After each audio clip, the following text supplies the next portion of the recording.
Love and Hip Hop Atlanta, y'all. I was going to do this before I went to sleep, but I ended up just going to sleep, child. Um, okay, it began with Spice, Karlie, and Jock. Y'all know Jock has his radio show, and Spice and Karlie are, on there talking. Um, they talked about the black hypocrisy thing with Spice, and the whole skin bleaching thing, which was just all makeup. It had to be a lot of makeup, child, to cover up your whole body. That's a lot. But yeah, she, there was all makeup, and just to make a statement at a point. I completely understand why Spice did it, and sometimes, especially in today's time, for people to truly get something, you have to go extreme with it. I remember hearing back in the day when Patti LaBelle said that Patti LaBelle and the LaBelles said that back in the day they had to excuse me, they had to dress very outlandish and do a lot of things to make themselves stand out, wear crazy outfits and stuff, and it worked. And once they their fan base was established, once they were sucked in, then we got you. Then so sometimes you do have to take kind of that route. Yeah, so that's what she did. The only thing I hate about what Spice did is that it's just giving the viewers and the other cast members a reason to say that Spice just did this for a storyline, and I don't like that. When we all know that they all do crazy stuff for storylines, so it's not just Spice. Spice's thing was just very in your face, and it hit close to home because everybody on some level, because everybody, especially when you're black and of a certain age, everybody know what colorism is. But colorism and racism and all that, it, like I said, it hit close to home, and because it was such an extreme change that she did to her body all of a sudden, that's why it was such a big deal. But yeah, they all do crazy stuff for storylines, child. But so that's the only reason I didn't like it, because they're gonna have that satisfaction, the saying, "Oh, she just did this for a storyline." But anyway, so Spice them was talking, and she was just like, she's headlining this show in Trinidad, and whomever's paying for it, and she invited everybody. Young Jock was unclear or unsure whether he wanted to go or not, because he know how the cabin trip just went. He wasn't sure, and so Jock met up with his girlfriend Kendra, who I like a lot. Met up with Kendra, and she was just like, "Well, I want to go on the Trinidad trip," in which, I mean, I guess you got to jump in there and be included with the other ones. But I personally would want the headache. I would go on the Trinidad trip and just separate myself the entire time. But then, of course, that would be rude. So, what do you do? So, Jock and Kendra are going to end up going on the trip. Okay, so what else happened? Rasheeda and Kirk, they had this random scene where Kirk's daughter was talking to them. They're going to get a new space for their new business venture. Some kind of lounge moment, maybe restaurant moment they're going to do. But Kirk's daughter is tired of being the middleman in between him and him getting in touch with Cannon. She's just tired of it. She's tired of the foolishness. She's tired of feeling like they have to go through her all the time. Apparently, Kirk, the little baby Cannon, he has the flu. So, she's just tired of being the middleman now. He just don't want to reach out or talk to Jasmine, pretty much just out of respect for Rasheeda. And I get it, but it's time for everybody to put their grown pants on and deal with the situation. We still ain't seen no reports on whether it's his actual baby yet, but we just gonna play like it is, okay? So yeah, I mean, that was that, and wedding. Okay, so we see, you know, all these folks, you know, getting off the bus, etc., etc. We see Scrap Deleon. Scrap Deleon has teamed up with Jamal Bryant, and for any inmate that has non-violent, crime against them, they're, getting them out of jail and, cleaning them up and all that kind of stuff for jobs and stuff. It was really, really nice. I was just like, this is really great to do. Sierra was there. She was doing people's hair and stuff. It was cute. Arkabar V came by. Y'all know Arkabar. Arkabar's not my favorite. I thought I would like her. I liked her for like maybe 1 or 2 episodes, but then I was done. I was just like, yeah, you are committed to this foolishness that you got going on with yourself. And at that point, I ain't got nothing for you, sis. If you don't want better for yourself, and then on top of that, if you don't want better for your kids by working on yourself, then I ain't got nothing for you. Child. So she got most stuff to worry about, getting her kids back and all this kind of stuff, but you still out here fighting in the middle of the street and to beat somebody up over, you going to churches and them not putting your biscuit in there. Like, girl, I ain't got nothing for you. Nothing. So, I do think she's pretty, Arkabar V. She has a pretty face. Anyway, so she's talking to Sierra, they're friends. I don't know how friendly they're going to be after this episode, child. But they friends, and, they're talking, and, Scrap Deleon, he comes down there, Sierra, the Glam bar owner, she's just really trying to figure out, who is, what's his name? Who is Scrap? She was just like, she don't know Scrap, she ain't never met Scrap, etc. I'm just like, Sierra, Scrap had a situation with Karlie, she ain't talk about it with you. Like, it's really odd to me that Sierra act like she don't know who Scrap is.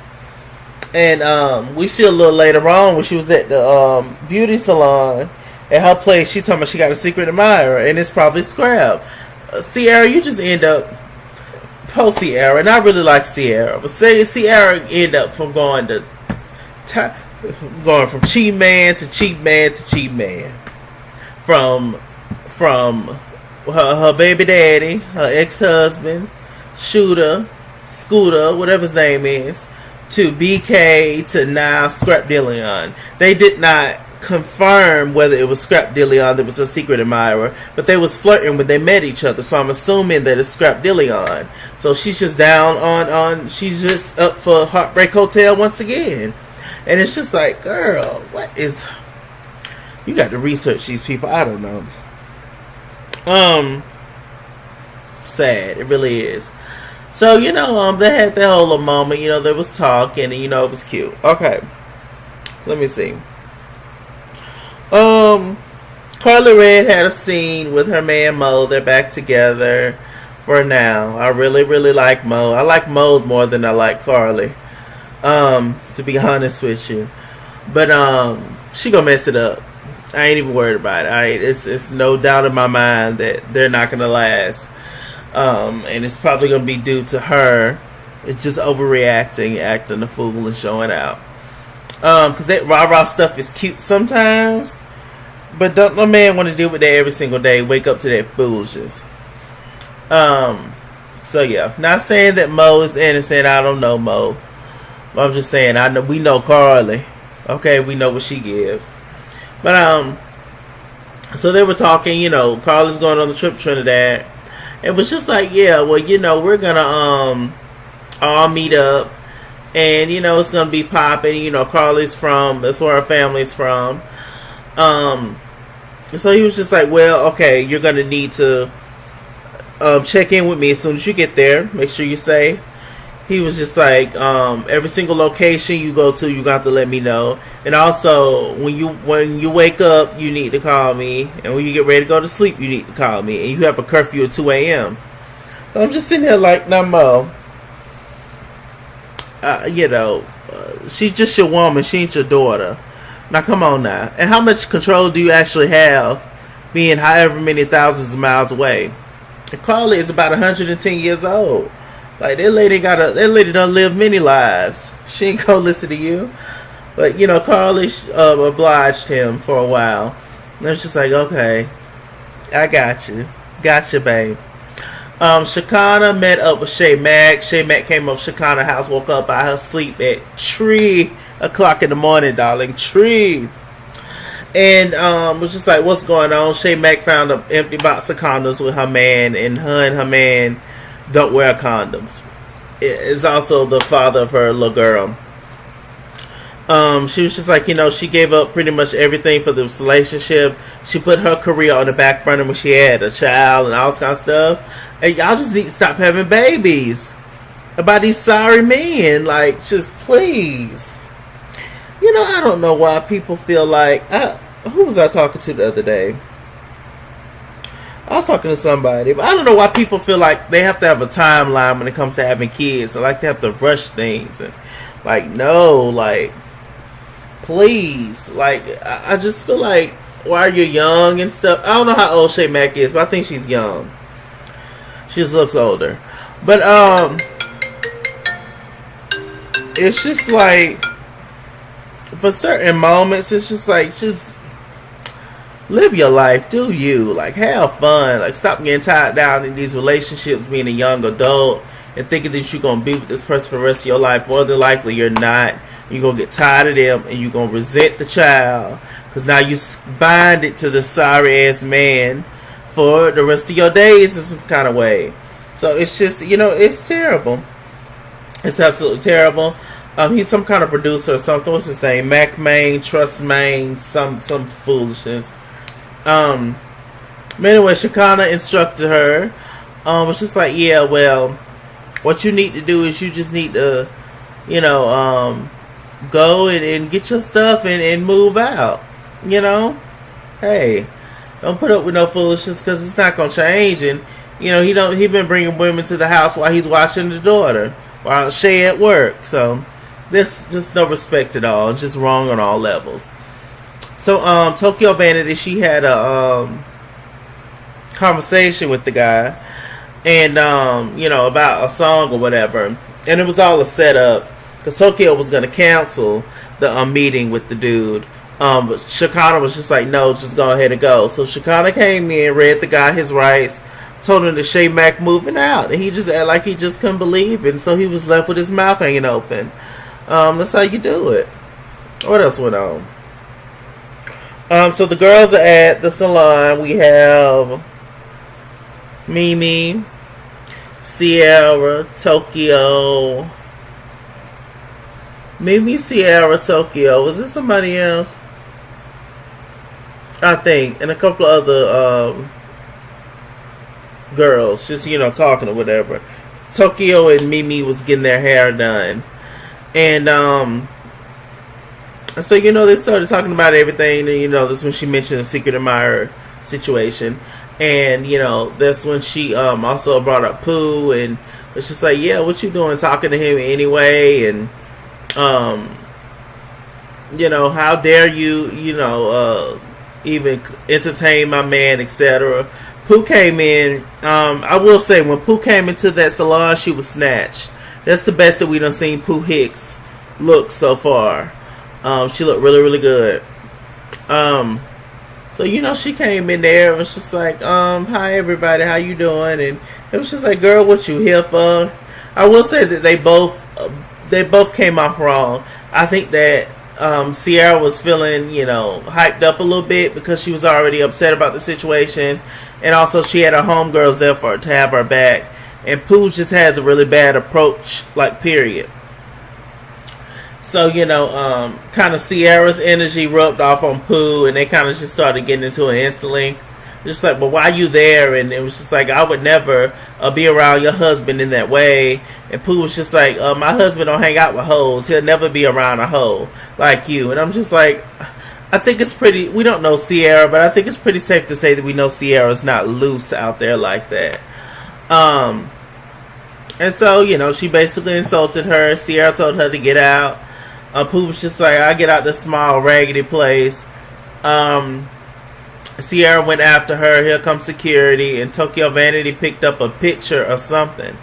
You know, Tokyo Vanity and Spice. These are two that like to jump over hurdles, like they in track and field and dive on top of people. I don't know. Very aggressive.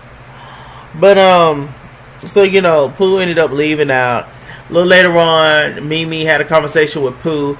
Mimi feels like she's stuck in the middle between Karlie and Pooh. She's not, because she could easily just mind her business, but Mimi ain't got nothing to do, and Mimi has not had anything to do for the past 3-4 seasons on the show.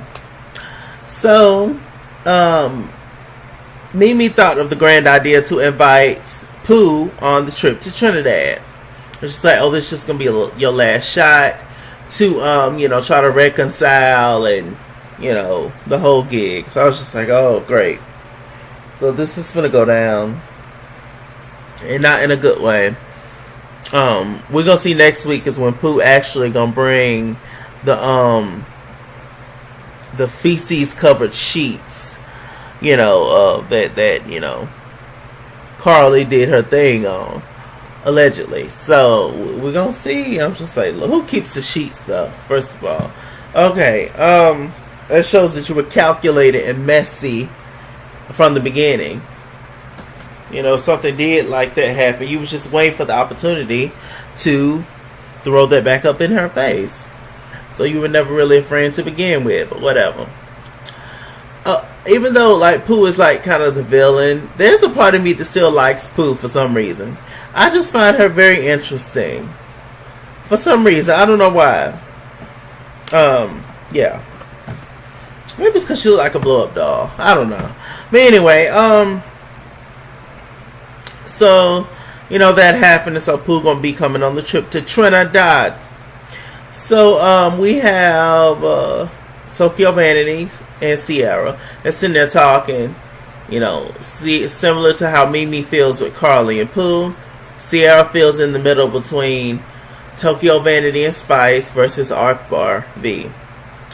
Akbar V came in there in a ensemble that was too tight.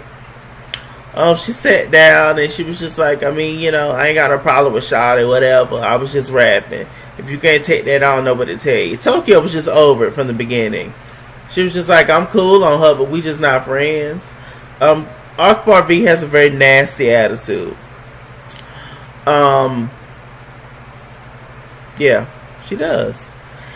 So, and she wondered, well, you know, we already saw her son, and he kind of had an attitude too. So, I mean, people wonder where certain family members or kids get stuff from.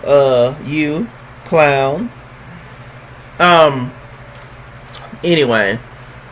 So, you know, she sat down there, all of a sudden Spice came in and all her white child. Spice was snatched. You know, Spice definitely... She's another one that sometimes wear her clothes too tight, but that's just me. It's just looking on the screen, she looks like she about to bust out of every single item. But I like Spice, I do. So Spice, you know, they came in, it was just like, they was excited to see her talking about, Spicy, you made it. Spice was just like, what's a guan, what's a guan? And so, you know, she came in, she was just like, oh, I see you like to plan meetings. And I screamed. I was just like, oh, Lord. Akbar V was just like, so I'm trying to figure out what's the beef with you. And Spice was just like, I have no beef. But one thing that you did that I did not like, you know, was the whole saying that, you know, oh, you grew here, we flew here, I flew here. Akbar V was just like, okay, I mean, it's rap lyrics. I mean, did you fly Delta? What did you fly? You know, just being a smart ass. Tokyo Vanity started laughing. I probably would have laughed too.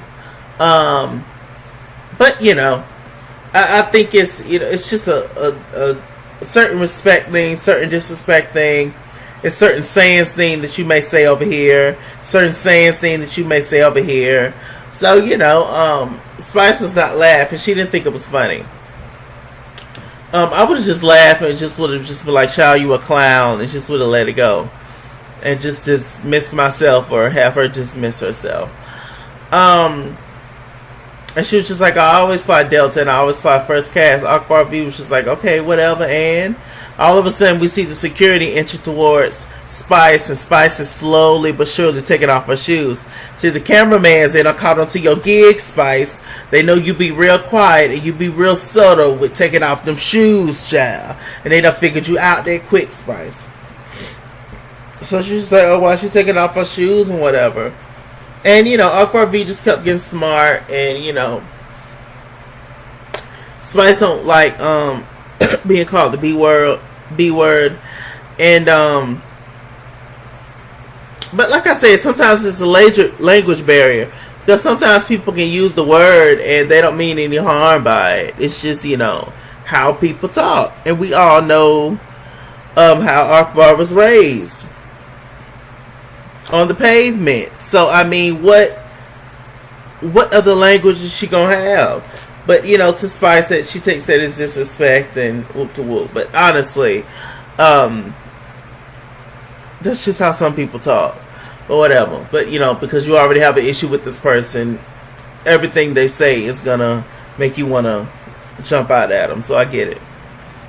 You know, she called, Akbar V called Spice too many B words, and Spice hopped over the table, but didn't go nowhere. She ain't do nothing but hurt her knee. I was like, Spice, sit down, child. These people right behind you. Just quit. Akbar V ended up walking out, talking about, you know, she's just talking about it's just a rap battle. I can't help that I'm a rapper. Akbar V, you were provoking them girls. It was personal. We already know. You already told us it was personal. So shut up. Shut up. She's irritating. But, you know, you got to have the villains of the show, I guess. What else going on? So, it looks like just about everybody's going over there to Trinidad next season, next episode. And, you know, it's going to be a mess, of course. Mack's baby daddy is going to get hurt or get shot or something, I believe. Bless his heart. And Mack going to go run into him, child, like Xscape. Which is what these men want, and he gonna reel you back in, and knowing that when he heal up from them gunshot wounds, he gonna be back out there cheating on you again. With that said, I'm Mr. Chalaki on Google Plus. Follow me at It's King's World on Instagram and Twitter, at It's King's World 89 on Snapchat, Chess King on Facebook, and Mr. Chalaki on Cash App and PayPal. Run me my money or run me my fade. Run me my money the way I get paid. Alright. Stay black, stay tuned. I'll see you guys later.